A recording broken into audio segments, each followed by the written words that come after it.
Hello and everyone, welcome back to the another blog. अभी हम आया था शहर में, आपको दिखाती हूँ दशरथ महल। चलते इसके अंदर।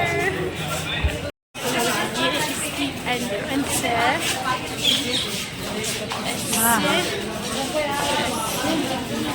चलिए इसके अंदर एंटर होते ही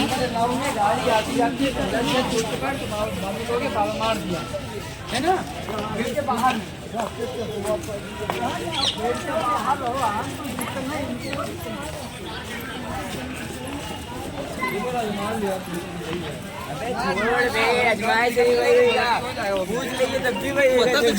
अब हम एंटर हो चुके हैं अंदर को, और उसके बाद एक और बड़ा सा आपके पास एक दरवाज़ा एंट्रेंस के लिए अंदर को होगा। और ये जो है, ये जो स्थान है, इसको ना बड़ा स्थान के नाम से भी जाना जाता है। दशरथ महल के नाम के अलावा इसको बड़ा स्थान भी कहा जाता है। फिर उसके बाद अंदर एंटर होते ही यहाँ पर आपको लिखा होता है कि जो भी इसकी हिस्ट्री रही है वो सब कुछ यहाँ पर दीवारों पे, और मंत्र ढेर सारे, और ढेर सारी आरतियाँ भी दीवारों पे लिखी हुई है। और सबसे पहले एंटर होते ही मैं आपको यहाँ का दिखा देती हूँ एक 360 व्यू। और यहीं पर एंटर होते ही राइट हैंड साइड को है हनुमान जी का मंदिर। यहाँ पर छोटा सा हनुमान जी का मंदिर लगवाया हुआ है। और आपको जूते चप्पल जितने भी रहते हैं वो आपको यहीं पर बाहर ही उतारनी होती है। और एक साइड से आपको एंट्रेंस है और एक साइड से आपको एग्ज़िट है। तो चलिए मैं भी अपने जूते चप्पल उतार देती हूँ, फिर चलते हैं अंदर को। और जो ये महल है ना, ये त्रेता युग से मतलब कि जब राजा दशरथ का था ना, यहीं पर महल होता था। फिर उसके बाद इस महल को ना फिर से यहीं पर बनाया, क्योंकि बहुत बार ये जीर्णोद्धार हो गया था ये महल। फिर इसको फिर से पुनर्निर्मित किया गया है कई राजाओं के द्वारा, और इसको अच्छे से इसकी मरम्मत की गई। और आज भी ये महल हमारे सामने है। और ये महल की खासियत यही है कि यहाँ पर प्रभु श्री राम यहाँ पर खेले हुए हैं, उनका बचपन यहाँ पर बीता हुआ है। और कण कण में, यहाँ की कण कण की मिट्टी में, पत्थरों में, हर जगह राम राम राम ही है। और इतना कुछ है अयोध्या में देखने को ना, मतलब कि हम तो मतलब कि सोचते थे इधर भी जाना, इधर कंफ्यूज ही रहते थे कहाँ तो जाए। और मतलब कि अयोध्या में ना भगवान श्री राम के मंदिर के साथ साथ ही और भी बहुत सारी अच्छी चीज़ें हैं देखने को। भगवान श्री राम का मंदिर तो है ही, और उसके साथ और भी चीज़ें आपको देखने को मिलेगी। और ये हम एंटर हो चुके थे अंदर, और यहाँ पर अब ये जो महल है ये कर दिया, मतलब मंदिर के रूप में इसको स्थापित कर दिया गया है। और यहाँ पर अब मंदिर है, और सभी जितने भी श्रद्धालु हैं वो ज़रूर राम जी के मंदिर के बाद यहाँ पर ज़रूर आते हैं दर्शन करने को।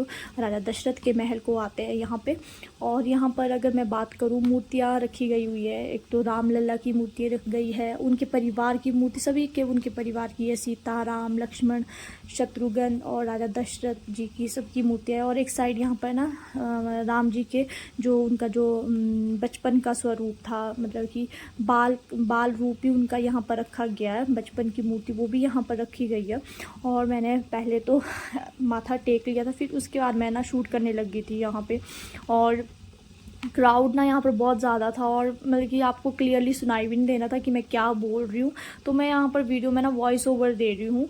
और ये देखिए मैं आपको दर्शन करा लेती हूँ राम लल्ला जी के। ये देखिए सामने अंदर बैठे हुए हैं वो लक्ष्मण जी और सीता जी के साथ। और यहाँ पर पुजारी जी भी बैठे हुए थे। और यहाँ पर पुरानी पेंटिंग्स लगी हुई थी, और कलाकृतियाँ भी इसमें पुराने जो एशियन टाइम की होती है वो की गई हुई थी।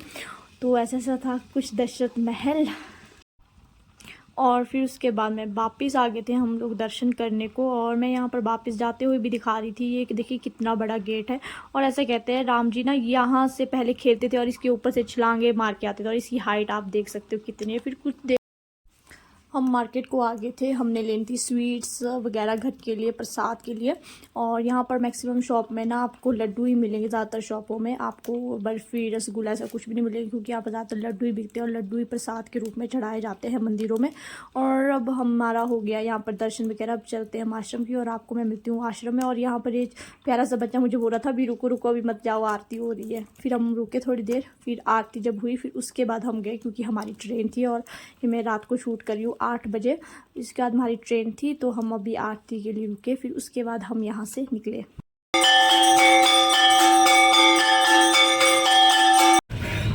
और अभी हम चले हैं अब यहाँ से। भूल गए भैया, यादें भूल गए या भाई? यादें तो भूल गए, यादों के साथ और महाराज बाकी तो क्या प्रेम और ये पल भूल गए जो यहाँ पे। और फिर उसके बाद आश्रम के बाद हमने सीधा पकड़ लिया था ऑटो आश्रम से।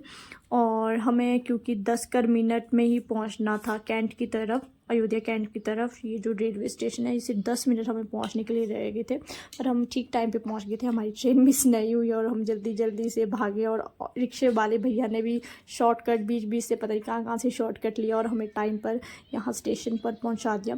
पहले हम दूसरी तरफ को चले गए थे और फिर हमें वहाँ पर सिक्योरिटी वाले ने बताया कि यहाँ पर नो एंट्री है, क्योंकि यहाँ पे कुछ काम चला है, कंस्ट्रक्शन चला है। और पूरा अभी ये जो स्टेशन है ये नया बना और काफ़ी बड़ा स्टेशन था ये, काफ़ी बड़ा, मैं बोलूँगी काफ़ी बड़ा। इसके अंदर भी इतना अच्छे से था डेकोरेट किया हुआ और इसमें शॉप्स भी बननी है अभी अंदर। और ये देखिए पूरा एयरपोर्ट टाइप का ही लग रहा है ये रेलवे स्टेशन। और यहाँ पर फ्रेमिंग की गई हुई थी, अयोध्या मंदिर के बारे में भी बताया गया था यहाँ पे। पहले हम दूसरी तरफ को थे और अब हम दूसरी तरफ को आ गए थे। और यहाँ से हमें उतना था नीचे, पहले हमने वो देखो सामने से इतना चल के हम आए और परे से भी स्टेयर्स चढ़ी। अब हम यहाँ से स्टेयर्स उतर रहे थे और राखू ने दोनों हाथों में कर रखे थे थैले। इनफैक्ट जो मेरे पास थैला भी था वो भी राखू ने उठा लिया था। राखू बोलते बस तू चल पड़ उतना ही बहुत है। और मैं साथ में वीडियोस वगैरह भी शूट कर रही थी। और हम वैसे टाइम पर पहुँच गए थे और जैसे ही हम नीचे पहुँचे और हमारी ट्रेन भी आ गई थी, ज़्यादा वेट भी नहीं करना पड़ा और ना ही तो हमारी ट्रेन मिस हुई। और हम सो हेलो गाइस, अभी हम अयोध्या रेलवे स्टेशन में हैं और जाने वाले घर। अब हम जाने वाले हैं घर। फिलहाल हरिद्वार तक जाएंगे, फिर उसके बाद हम शिमला जाएंगे। So stay tuned. फाइनली हम ट्रेन में बैठ गए थे और हमें अपनी सीट भी मिल गई थी। हमने अपना सामान अच्छे से अरेंज कर लिया था और अभी मैं नीचे वाली सीट पे बैठी थी। कुछ देर बाद मैं ऊपर वाली सीट पे जाऊंगी। यहाँ पर ना एक के ऊपर एक सीट रखी होती है तो आप आराम से सो भी सकते हैं, बट अभी कुछ टाइम नहीं हुआ था सोने का, तो अभी मैं जस्ट नीचे वाली सीट पे ही बैठी हुई थी। और अभी मैं दिखा रही थी बाहर आपको स्टेशन, पता नहीं मुझे स्टेशन का नाम नहीं है, जो हमारा मेन स्टेशन था वहाँ से तो चल पड़ी थी, अभी रुकी हुई थी ये ट्रेन। और अभी हमें देने आ गए थे बेडशीट, पिलो कवर वगैरह, फिर से चेंज किए जाते, पुराने वाले साइड में रखे जाते और नए वाले आपको दिए जाते हैं। और मैंने भी राकू को शूट कर रही थी क्योंकि राकू बहुत ही गहरी नींद में सो गए थे और क्योंकि थके हुए भी थे, बहुत ही वॉक किया। और सीधे ही मैंने अभी शूट में जो ये कर रही हूँ ये कर रही मैं मॉर्निंग टाइम से, उसके बाद हमने कर ली थी नीनी। और राकू सुबह सुबह ही उठते ही लग गए थे यहाँ पर बिरयानी खाने। और अंदर रेल में ना अंदर ही आते हैं, आपको खाना पीना सब कुछ यहाँ पर चले रहते हैं, ब्रेकफास्ट वगैरह चाय वगैरह सब कुछ देने चले रहते हैं, बट पे आपको अलग से करना होता है उसके लिए। और राकू को पता भी नहीं था कि मैं उनका शूट कर रही हूँ। और अभी मॉर्निंग का व्यू मैं आपको दिखा रही थी और मैं भी उठ गई थी, मैं ऊपर से आ गई थी नीचे की। और अभी मैं राकू को मना कर रही थी कि मुझे शूट मत करो यार, मैंने ना ही तो मुंह धोया, ना ही तो मैंने ब्रश किया, ना ही तो मैंने अपने बाल बनाए हुए हैं। और अभी मैं सोच रही थी कि चार्जिंग पॉइंट में लगा लेती हूँ क्योंकि हमारा ऑलमोस्ट स्टेशन आने वाला था। और मैं सोच रही थी कि मैं चार्जिंग लगा लेती हूँ, आगे पता नहीं चार्जिंग मिल भी जाएगा। और फाइनली हम पहुँच गए थे हरिद्वार। हरिद्वार में हमने रुकना था आज के दिन, रुकना तो नहीं था, मे भी शाम को हमारी वहाँ से बस थी। और अभी हम अपना सारा बैग वगैरह और सामान चेक कर रहे थे और ये रही मैं। और मैंने आपको सच्ची बताऊँ, ना ही अभी मैंने मुंह भी नहीं धोया, ना ही तो मैंने बाल बनाया। और जाते जाते मैं बस अपनी शक्ल देख रही हूँ थोड़ी सी बस शीशे में। और यहाँ पर हम उतर गए थे हरिद्वार में। हरिद्वार की वीडियो ना मैं अलग से बनाऊंगी क्योंकि वीडियो नहीं तो लंबी हो जाती है। तो आज के लिए बस इतना ही, मैं मिलती हूँ आपको एक और नई वीडियो के साथ, तब तक के लिए ta-ta bye bye, take care.